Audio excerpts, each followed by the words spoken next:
Saya kiai ngomong agama, ini demi penjelasan agama, apa profesi, apa cari keuntungan, juga nggak pernah tahu. Sehingga agama ini tidak hanya ngeritik orang fasik, tapi yang ngeritik ulama. Sehingga Imam Ghazali itu ngarang Ihya, itu diantara juz-juz awal itu ngeritik ulama, itu aneh. Kenapa itu aneh? Karena wong Imam Ghazali itu ulama, kok karangannya justru ngeritik apa? Ulama. Karena agama ini datang untuk membenahi semua. Saya ulang lagi, agama ini datang untuk membenahi semua, termasuk membenahi sistem keulamaan. Di antaranya aturannya adalah ilmu itu harus tercatat.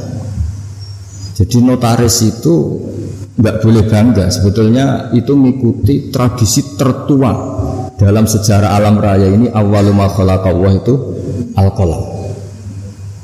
Ya tentu di atas itu semua ada Nur Muhammad SAW. Tapi ini kita bicara al-qalam.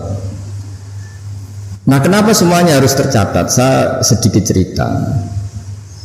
Banyak ulama yang berpendapat, pertama yang bikin kolam yang bisa memanfaatkan atau menggunakan alat tulis itu Nabi Idris. Itu beliau nulis,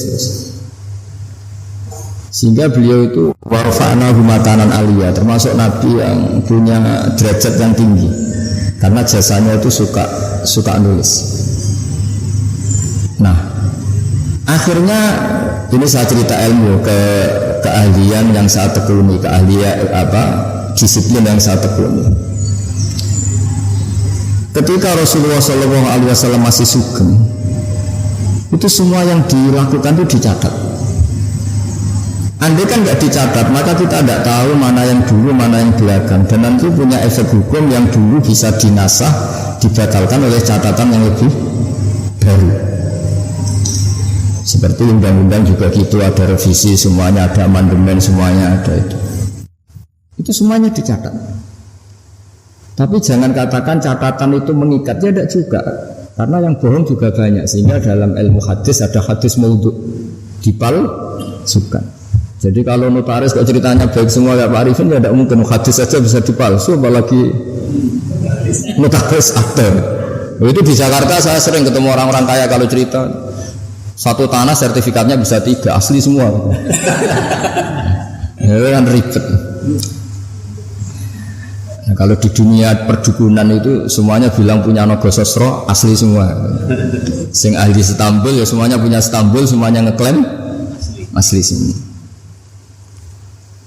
Jadi catatan itu penting.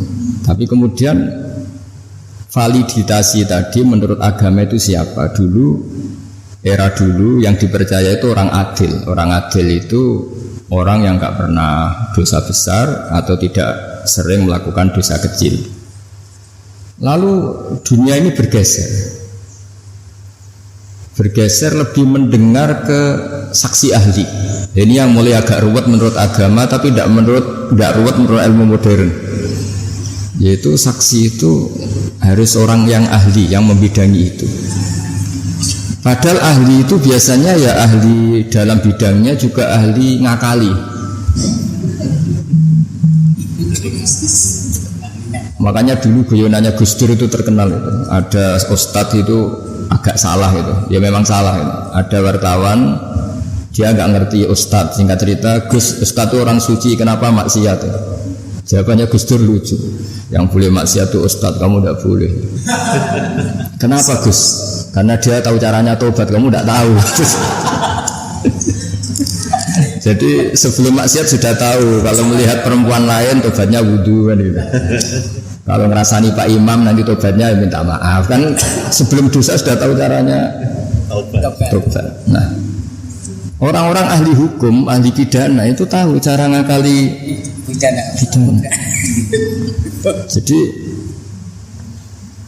nah ini PR bagi kita semua. Lalu Allah itu tahu semua apa yang akan dilakukan hambanya, termasuk akal-akalan itu.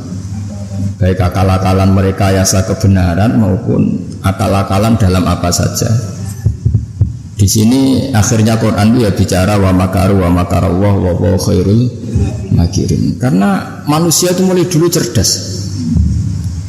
Ketika orang Yahudi dilarang berburu hari Sabtu dan hari Sabtu itu ikan banyak, mereka tidak berburu hari Sabtu, bikin jebakan, ya. Jadi bikin jebakan tok tapi nggak diambil. Setelah ikan itu tertahan, diambilnya hari Sabtu, hari Minggu. Ya. Jadi ya jebak. Ya, jadi orang Sabtu ini tapi Minggu. Jadi Nabi Idris itu cerita yang terkenal, yang pertama manfaatkan alat tulis itu. Sampai anda usah tanya ini riwayat ini hoax apa enggak, hadisnya maudhu apa enggak. Nanti setelah alim saja tanya itu. Sebelum alim jangan tanya dulu. Baca kitab tidak bisa konyol al hadis maudhu enggak, ini ribet orang-orang. Nanti setelah alim bisa baca kitab baru debat saya supaya nanti kalau masih debat tak tanya sudah alim kok enggak belajar apa sendiri. Nabi Idris itu ingin masuk surga. Singkat cerita dia itu berdoa, ya Allah, di antara anak ini cerita ini jarang saya ceritakan. Pertama ini saya cerita di semua ngaji baru ini saya cerita. Ini agak spesial notaris ini karena Nabi Idris ini nabi pertama yang apa? Memanfaatkan tadi alat tulis. Itu nabi itu ya aneh cara berpikir. Nabi itu memang ya agak aneh cara berpikir. Tapi anehnya orang baik. Saya itu kok kasihan sama malaikat yang ngatur matahari. Kan kalau menurut keyakinan agama semua sistem alam raya ini dipasrahkan malaikat. Lahu muakibat, pokoknya semua yang mengatur alam raya ini sama Allah dipasrahkan sama malaikat. Lalu orang modern tak bilang itu satu sistem atau satu apa terserah lah. Tapi kalau istilah agama itu malaikat. Makanya diantara jawabannya Pak Quraisy Shihab ketika ditanya kalau makanan ada malaikatnya, hewan ada malaikatnya, padahal menurut ilmu modern itu tidak ada. Terus kata Pak Quraisy, jika gizi kamu katakan gizi, lalu vitamin kamu katakan vitamin, tidak ada yang larang, kenapa agama pas bilang itu ada malaikat kamu ribet gitu. Jadi sebenarnya manusia itu ya lucu. Ketika sama tak kasih tahu pisang itu ada vitamin apa, kamu kan jawab vitamin A. Andai kan dulu penemunya bilang vitamin Z gitu kan, kamu tetap bilang Z. Iya kan? Kenapa ketika kita bikin istilah malaikat ribet gitu? Jadi sebetulnya manusia itu ya aneh. Ya dulu orang ya nggak ada namanya bupati, adipati. Sekarang jadi bupati. Mungkin pencipta bahasa adipati memang kepiye bukan jadi bupati itu adipati. Ya itu kan masalah nama saja, masalah apa? Singkat cerita Nabi Idris itu ya Allah, tolong beri keringanan malaikat yang bagian ngatur matahari. Nah, sebagian ngatur orang cantik kan ringan, bagian ngatur pohon-pohon yang indah itu ringan. Bagaimana malaikat yang ngatur apa? Matahari, panasnya kayak gitu terus kata Allah, doa kamu saya kabulkan. Hari setelah doa itu malaikat yang bagian ngatur matahari itu merasa rileks, nggak seberat kayak biasanya. Akhirnya tanya, ya Allah, kenapa saya sekarang jadi ringan tugas saya? Ya berkat doa ini Nabi Idris. Singkat cerita terus, tolong beri hak dia terbang ke langit karena sudah mensyafaati saya. Terbang dia ke langit. Ketemu malaikat. Jadi orang baik itu ya kadang ngakali. Ketemu malaikat Israel, tolong saya kasih tahu rasanya mati. Tapi ya kasih mati dia. Akhirnya di surga. Setelah di surga itu cerita kiai kuno itu, setelah kamu belum saatnya masuk surga, pulang lagi. Terus kata kiai kuno itu sandalnya ditinggal satu. Terus kata Nabi Idris, saya belum bisa keluar bisnis sebelum sandal itu ketemu. Lah surga itu luas, dicari sampai sekarang nggak ketemu. Makanya warafa'nahu makanan aliyah itu ada ulama mengatakan di antara nabi yang nggak meninggal selain Nabi Isa itu Nabi Idris, karena beliau sekarang itu masih tertahan di surga nyari sandal. Nah, itu ya gara-gara ngakalin. Malaikat Israel akhirnya mangkel. Ini kan orang belum mati. Tadi kan mintanya mati itu uji coba. Kenapa mati betulan? Terus gak mau kembali. Ini cerita. Jadi Allah itu saking baiknya. Kadang-kadang kesaksian orang yang agak-agak nipu itu ya diterima. Dulu itu ada orang saking percayanya sama hadisnya Nabi. Ini cerita nyata itu. Tapi saya tidak ingin dijadikan syariat. Ada orang tuh saking percaya sama hadisnya Nabi. Dalam hal itu bagus, tapi dia harus nipu untuk mengaplikasikan itu. Yaitu ada hadis siapa yang mati disaksikan orang sekian, dia orang baik, maka dia akan masuk surga. Dia itu enggak orang baik sama sekali, akhirnya nyewa orang. Pokoknya nanti kalau saya mati, kamu harus bilang saya ini orang baik. Nyewa. Tiga kali. Bayar saya. Iya, supaya punya akte bayar. Tapi tidak tahu kalau contohnya itu tidak tahu. Semoga itu tidak terjadi. Atau kalau terjadi ya semoga tobat. Akhirnya itu bayar betul. Dari rumah sampai kuburan ya orang-orang ini iya lah gitu. Ini orang baik, ini orang baik. Ya khair tersebut. Itu diampuni sama Allah. Allah bukan nilai bayar nyuapnya, tapi nilai wong cek percaya nih beda-beda di Nabi. Sama hadisnya. Jadi orang itu mempunyai sisi aneh. Jadi sudah tahu kalau yang legal formal notaris, ya sudah berusaha dapat notaris. Di satu sisi mengaku ini legal formalnya hukum harus punya akte. Ya. Supaya jadi dari segi ngaku itu legal formal yang diakui negara bagus, tapi dari segi cara mendapatkannya ini yang masalah kan. Jadi ya saya enak ya ini cerita aja. Saya ini tidak termasuk dia yang bisa disuaparnya, kalau mau ngomong ya ngomong aja. Terus diundang notaris, terus muji-muji terus ya enggak, itu mari tidak adil gitu ya biasa. Jadi sama Allah dimaafkan. Bukan nilai apa tadi? Uangnya, tapi nilai dia percaya. Sama bahwa yang disaksikan orang sekian tuh masuk surga. Jadi kita tidak pernah tahu cara pandang Allah. Dan ini harapan ya bagi kita semua yang sering salah. Mungkin tidak sekedar pernah salah, saya ini sudah jujur sering salah. Sehingga di teks hadis mangkulu bani Adam khotoun wa khairul khotoin at-tawwabun. Setiap dari bani Adam itu sering salah. Khoto itu bukan khotik. Kalau bahasa Arab itu ghafir itu mengampuni. Kalau ghafar sering ngampuni. Wahib itu pemberi. Kalau wahab sering memberi. Kayak kalau bahasa Arab itu kalau diikutkan wazan fa'al itu mubalaghah. Masih ingat ya? Masih maju masih. Ya, masih maju dia. Jadi itu kadang-kadang hubungan manusia dengan Allah itu kita tidak pernah tahu. Dan Allah itu unik. Kadang itu kalau dicatut itu kadang ya suka, kadang ya tidak suka. Kita tidak pernah tahu karena Allah itu yaf'alu ma yasha. Pernah ada seorang yang nakal lah, preman lah, nginjek orang yang sedang sujud. Kita kan sepakat yang nginjek itu salah. Kita pasti sepakat yang nginjek itu salah. Kemudian yang sujud ini entah saking nyuwun sewu bodohnya karena dia ada orang alim atau saking emosinya bilang gini. Wallahi la yaghfiru wa lak. Demi Allah, Allah tidak akan ngampuni kamu. Ini pelajaran bagi kita semua. Terus Allah mewahyukan, ini ada di Sahih Muslim, Allah mewahyukan sama Nabi di era itu. Kulli fulan itu. Katakan pada fulan itu yang sujud, yang soleh ini. Man dzalladzi yata'alla alayya alla aghfira li fulan. Beritahu orang yang sujud ini, yang soleh ini, kenapa dia mencatut nama saya hanya satu sepihak? Saya ini Tuhan loh. Bisa aghfir, bisa u'adzib. Saya ini bisa memaafkan, bisa menyiksa. Kenapa sifat saya yang diceritakan hanya saya pasti menyiksa? Ini tidak fair kata Allah. Kan ini hanya diceritakan demi Allah, Allah tidak akan memaafkan kamu. Loh, saya ini Tuhan, bisa saja memaafkan. Saya ini punya sifat ghafur. Kenapa yang diceritakan pasti tidak fair, tidak memaafkan? Jadi kita tidak, padahal kita secara fikih suka memihak yang sujud kan tentu. Itu ibarat satu keluarga nakal, terus kakaknya bilang, nak sepeda motor buat dulu mesti bapak mesti ngamuk. Jebule bapak era ngamuk. Lah ada sepeda sapa narawai bapak malah kalau tonggo ribet kan.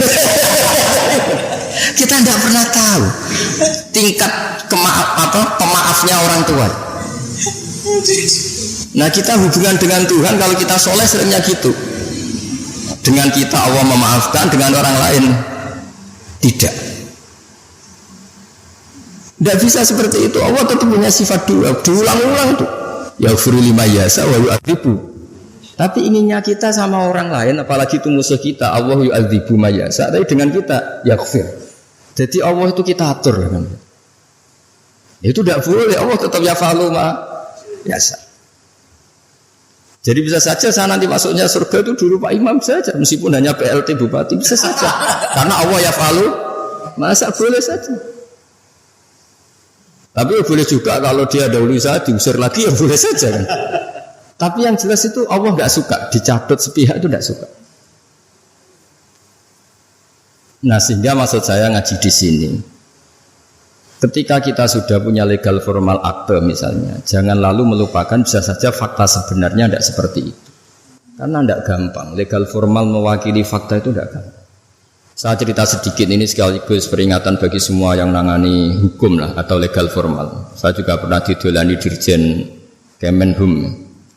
Saya sering cerita dulu ada orang bercekcok di depan Nabi, 2 orang. Itu Nabi cara ngendikan tuh hati-hati sekali. Fala Allah ba'dukum alhana min ba'din. Mungkin di antara kamu ada yang lebih fasih berargumentasi.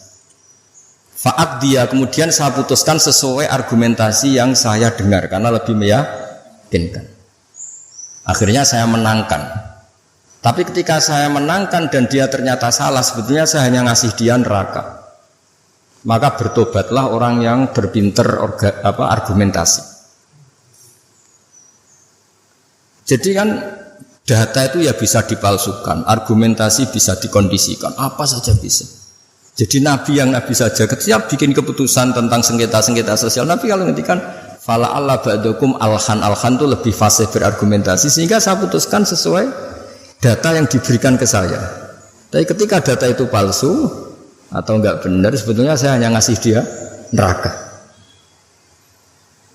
Dan data ini banyak ribet. Ini saya cerita sesuai bidang saya. Nanti yang di notaris atau di kehakiman atau apa saja bisa mengkiaskan, atau orang tua atau apa. Data itu membingungkan. Makanya dulu di antara cerita yang disebut Quran antara Nabi Dawud sama Nabi Sulaiman. Nabi Dawud itu orang soleh. Mulai dhisik nek wong soleh kon mikir teman-teman iku ora pati iso. Perkarane iku wis pikirane donya wis pilih buan ngono. Dadi wong soleh nek dadi pemimpin rada ribet.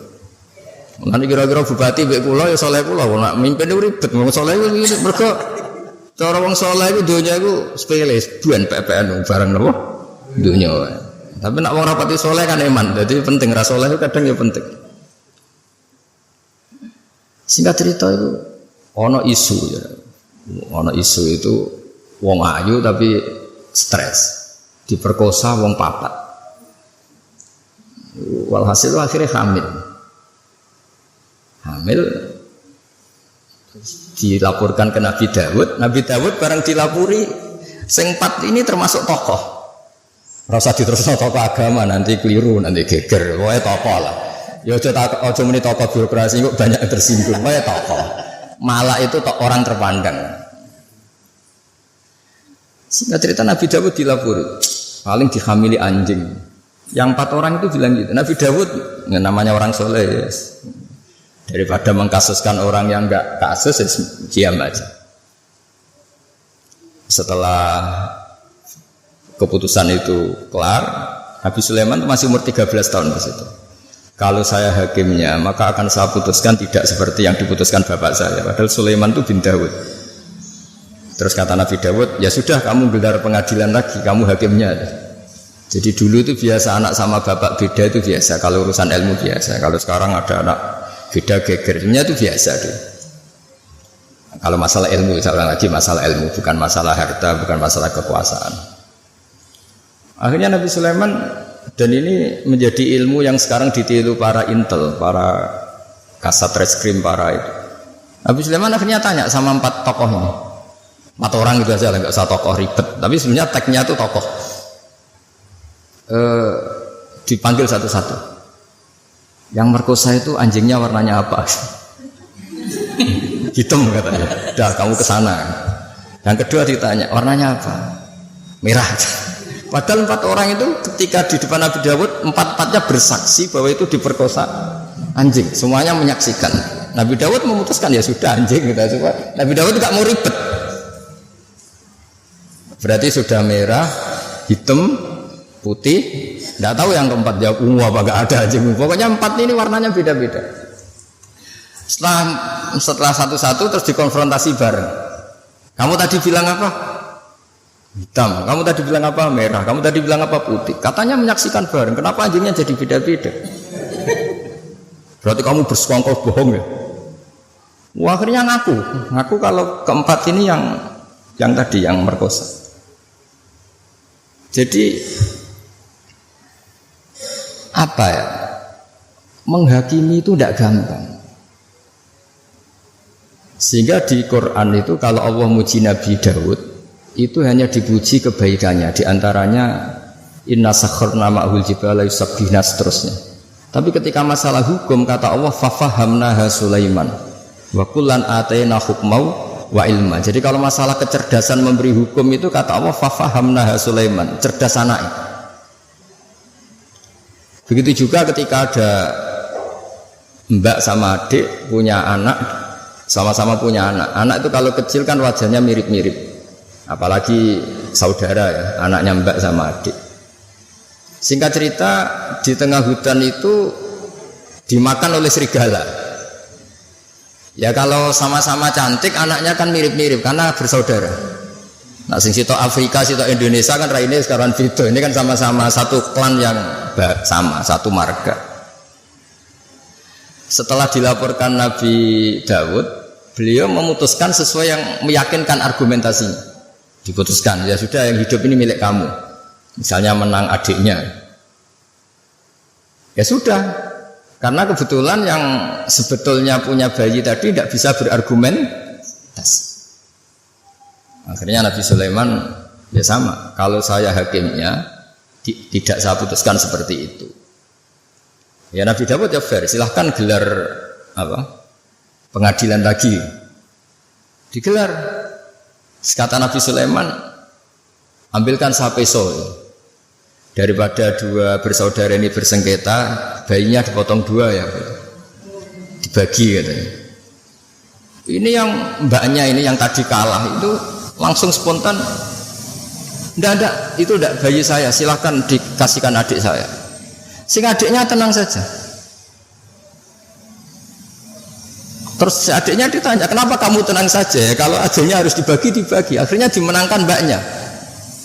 Pikirannya Nabi Sulaiman, membiarkan bayi dipotong 2 itu tidak naluri seorang ibu. Mesti jadi kira bener.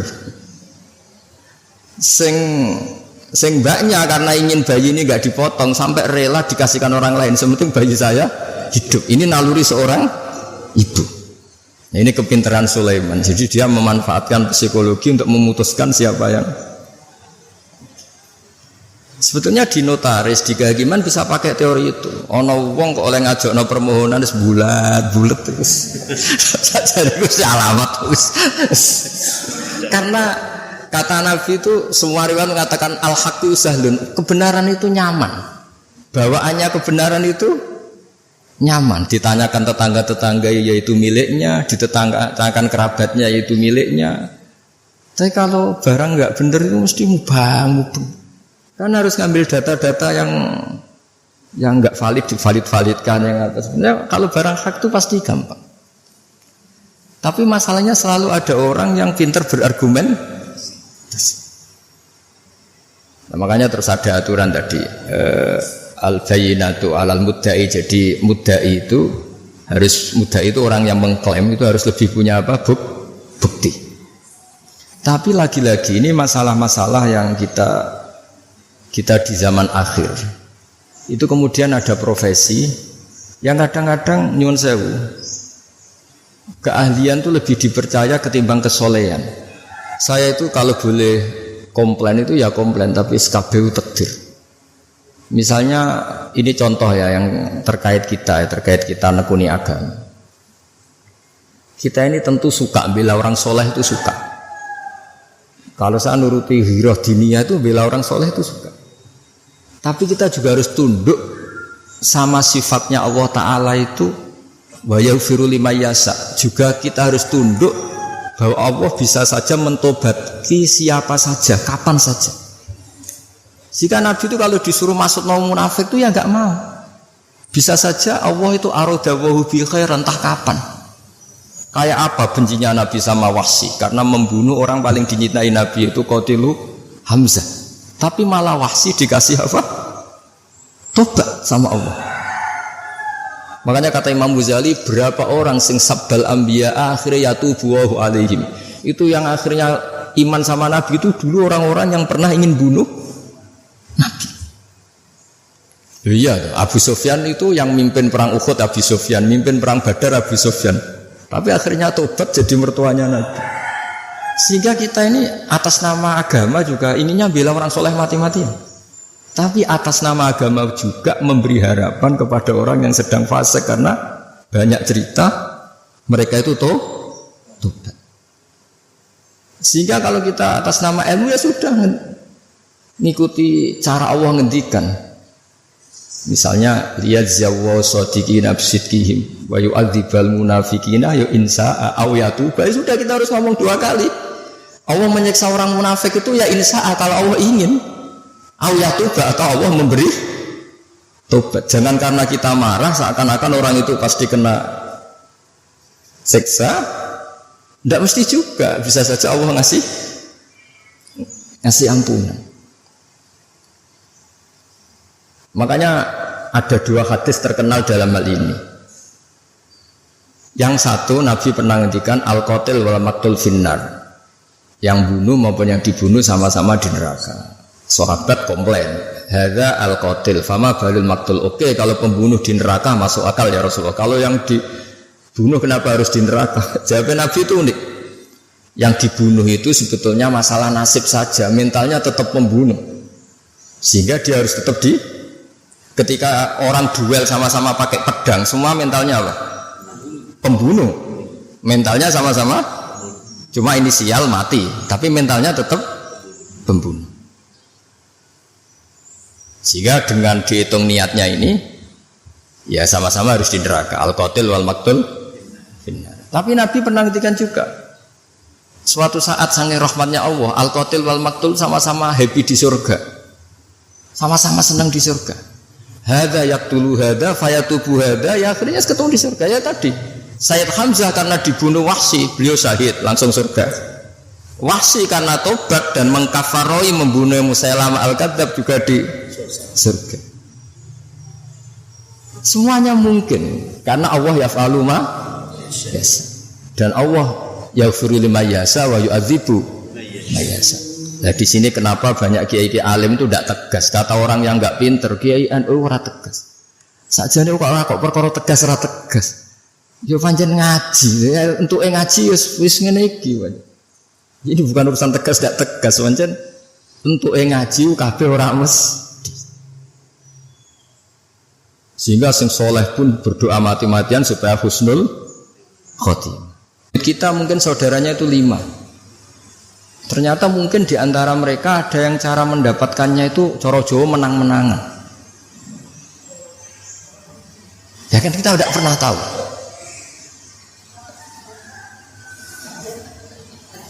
Ya kita tidak pernah tahu. Makanya di sini dibutuhkan selalu apa? Istighfar.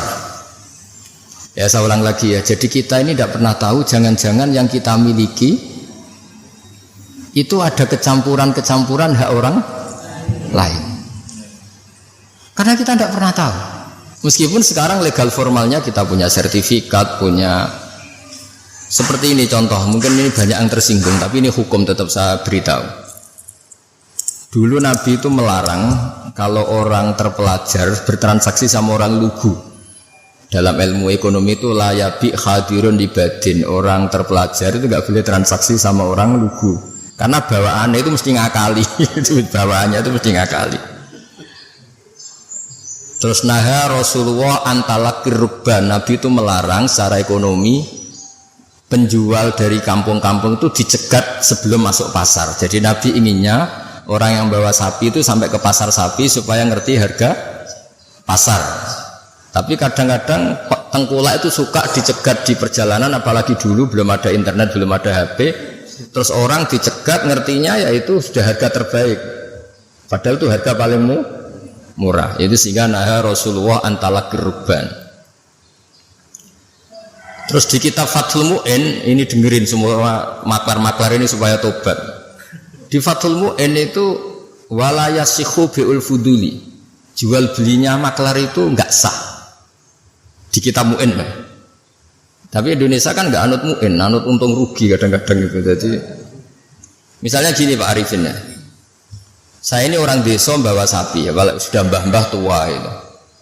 Sudah mbah-mbah tua bawa sapi. Biasanya bawaannya maklar itu, "Mbah, ini jenengan sapi ini kepengen pajem pinten." Ya 10 juta. Oh mbah 10 juta. Biasanya mbah tua itu dilungguhno ning warung kon ngopi. Dibiayai paling 5.000 kan kopi. 5.000. Terus si Pak Arifin tadi jual sapi itu di pasar. Kalau laku 11 juta ya dijual, mbah mau dikasih 10 juta, tapi kalau lakunya hanya 9, gak ngangkat bah dibalekno meneh. Mau rugi 5.000.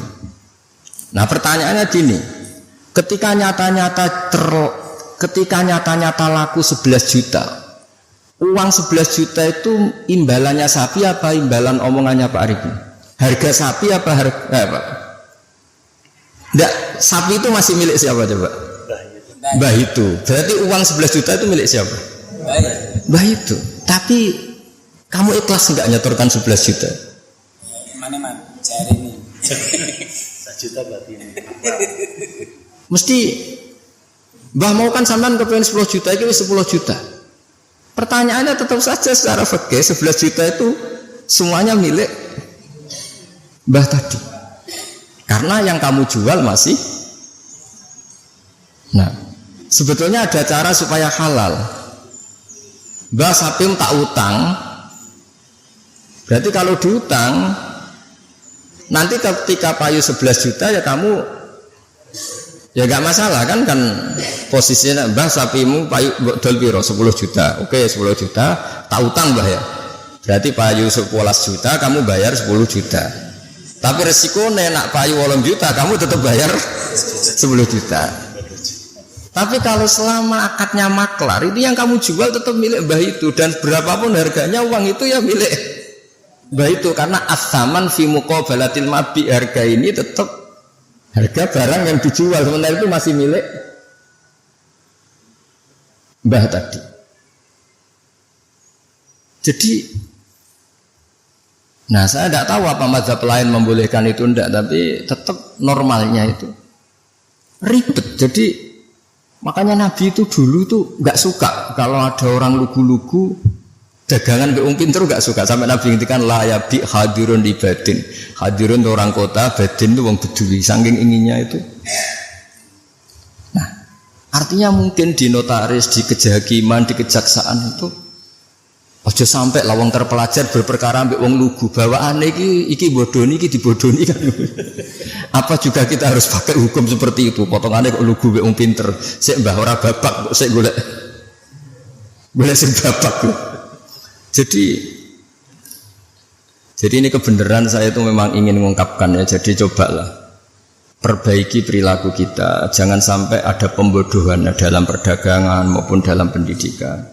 Dulu ketika kita komplain sama sistem pendidikan nasional, kenapa sering ada regulasi juga gitu. Masa yang di NTT sama daerah-daerah terbelakang standar nasionalnya disamakan yang di Jakarta, kan nggak boleh. Sama sebenarnya di perdagangan juga gitu. Masa orang pinter boleh kulak barang di daerah-daerah yang terpencil, mesti bawaannya juga ngakalin gitu. Jadi cuma ya gimana ya kita seperti itu mau, cuma ini cerita ngaji, kamu ngelakoni nge monggo boten nge istighfar supaya ini kan. Cuma saya harus ngomong supaya orang itu ngerti lah sebenarnya agama ini menata semua.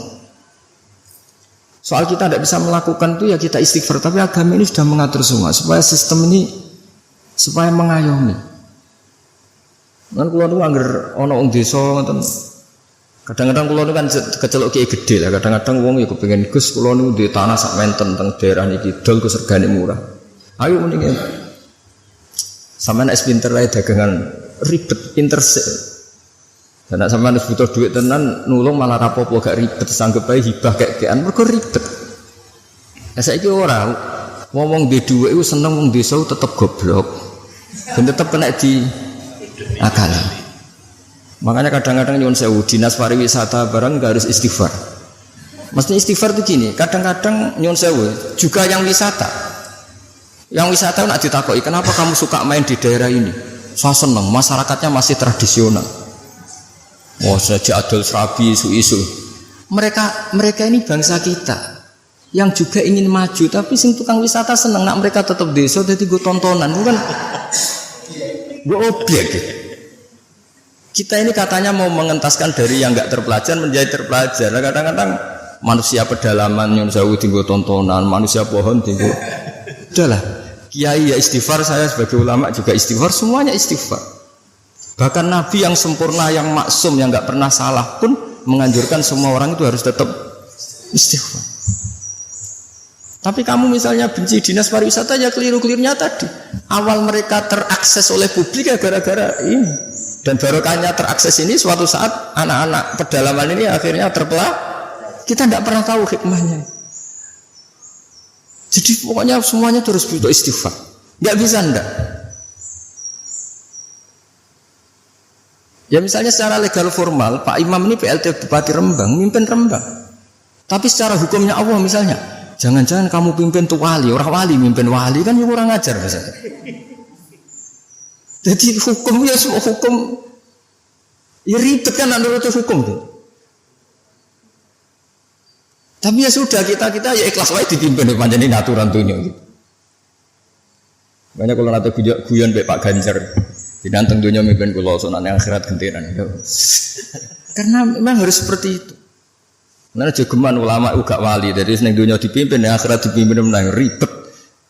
Jadi kudune gentenan oh. Gantian.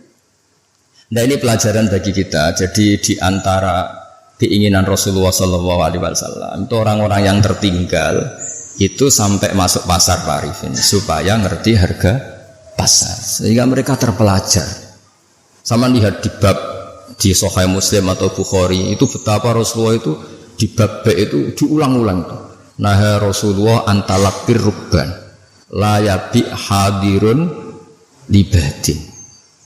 Tapi ini orang sudah mulai lupa, malah senang kalau ada orang-orang lugu senang. Kula ning desa wae ijek murah. Nah ini kalau apa? Artinya kan kita sebetulnya suka kalau bangsa kita ini dolan ning kono wae masyarakat ijek desa.